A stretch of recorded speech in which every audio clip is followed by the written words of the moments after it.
Yeah. Well, the ability to set limits and to say no and to tell people that, it's not right for you to bang on my house at this hour and et cetera, et cetera, et cetera. That takes a little bit of toughness on your part. You have to be kind of willing to put yourself on the line. Maybe that person will get angry and hit you or something, or maybe the war will escalate. But you have to be willing to take that risk, because if you don't, then you set no limits, and who knows what they'll end up doing.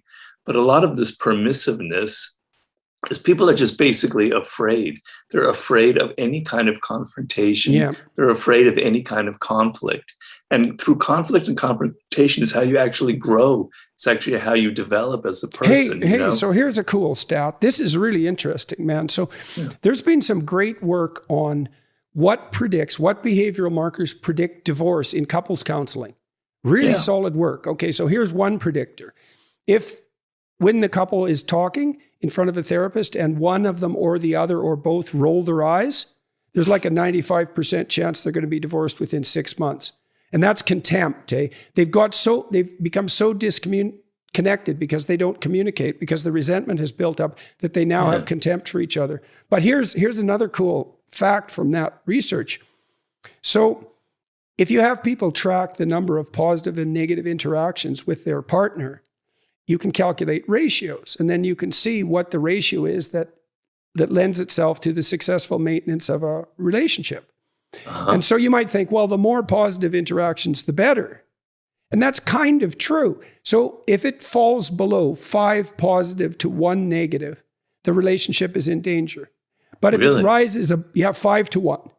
And you can kind of see that because, negative events are more memorable and more powerful than positive ones. And so you know that if you read YouTube comments, But if it rises above 11 to 1, the relationship is also in danger.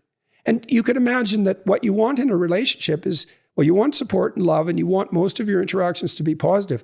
But you want your partner to slap you now and then when you're being stupid.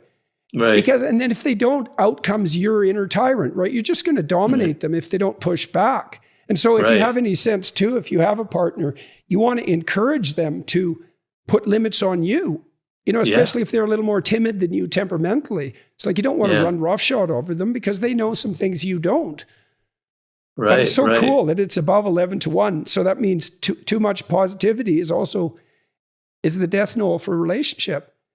And you want someone with some spark, right? It's like, well, what if I push you a little bit? Even teasing. You want the person to be able to push back a bit. And you have to be able to accept it as well, because some people probably in those situations can't stand any kind of criticism. They're so fragile that if the other person pushes back, it kind of escalates into a battle. So real strength comes from the ability in a relationship or any kind of intimate or otherwise, is the ability to take that kind of criticism, to actually welcome it when people set limits for you and tell you that this kind of behavior is wrong. And then you can evaluate and assess yourself.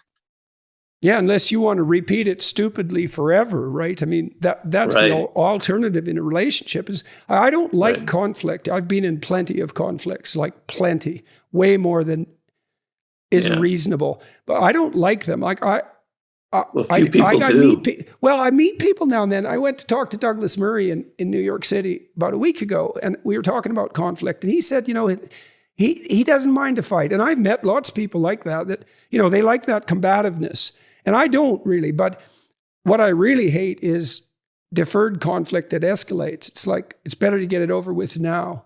And you're a fool if you think that running away from it is going to, like if someone cuts you off in traffic and they're obviously really angry, it's probably better just to get the hell out of there because you're never going to see that person again, and you don't want a situation like that to escalate because they might have a gun or whatever. Well, yeah, you just don't know what's up with them. They're really strangers.